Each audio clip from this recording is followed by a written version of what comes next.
And I really hope that not many of you out there anymore really have a big question mark over your head when it comes to why Donald Trump is so powerful in our politics. He is an agent for these grievances. He tells them he will fight for them.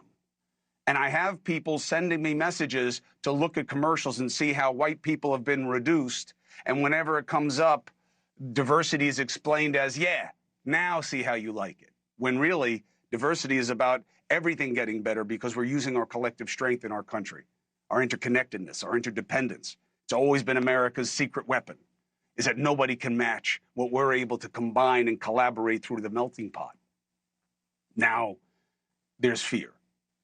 And I wanted to talk to Tucker about it because he traffics in this a lot. Immigration, the migration stuff. You are hit with the stick of you are forwarding the replacement theory, that the Democrats want to bring in as many brown people as possible to replace white people. Well, they've said that. Repeated. Who?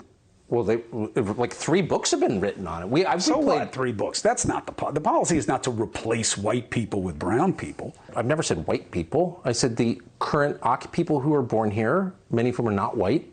I don't know how we get to white people, though. The attacks on white people are one of the biggest things that's ever happened in our country. The fact that people in the media can just sort of blithely attack an entire group on the basis of their skin color. And I think attacking people on the basis of their skin color is always wrong. It was every bit as wrong as what's happening now. It's affirmative action, totally immoral. How can you give someone a job on the basis of a skin color? How can you deny someone a job on the basis of a skin color? You're not allowed to do that in our country. That's what I was taught growing up in a very liberal place in California. And then I get older and it's like, oh, we're definitely gonna do that. And you can't complain about it or you're the racist. And it's like, no, no, no. You're the one punishing people for how they were born, for their skin color. Not only do we do that, but you can't mention it. Well, I think I can actually. And boy, I've had a lot of people, Republicans, tell me I can't mention that. Why? Why? Well, they never explain, just shut up. Well, it makes them radioactive. I don't care. That's wrong. Because it is substituting a level playing field where there isn't one. So the way affirmative action was supposed to work was that it would enable a merit-based system that people who are minorities were being kept out of for 2 reasons. One, they didn't have the opportunities early on to build up the tools that a lot of white people did because of what they call now privilege, but really it's opportunity. And the second reason is that because white people were the majority and didn't like the minority. Okay, so the second... So you had a system that was set up against them, had to be remedied. That was the theory. It's almost impossible to apply logic to this because it's based on obviously racial hostility and political calculation. It's not based on any principle of justice. But I'll just ask hold on. That is justice. Fairness under law, meaning that just because this person is brown doesn't mean you can treat him like a dog. Oh my gosh, of course not. But that's what it was supposed to remedy. Just because this person is any color, you should never punish someone for how he was born, period. But the country did. Of course, and that ended in 1965. No, it didn't. Okay, well, let me ask you a couple questions then. If whites become the minority, which I keep reading is going to happen really soon, should they be beneficiaries of affirmative action?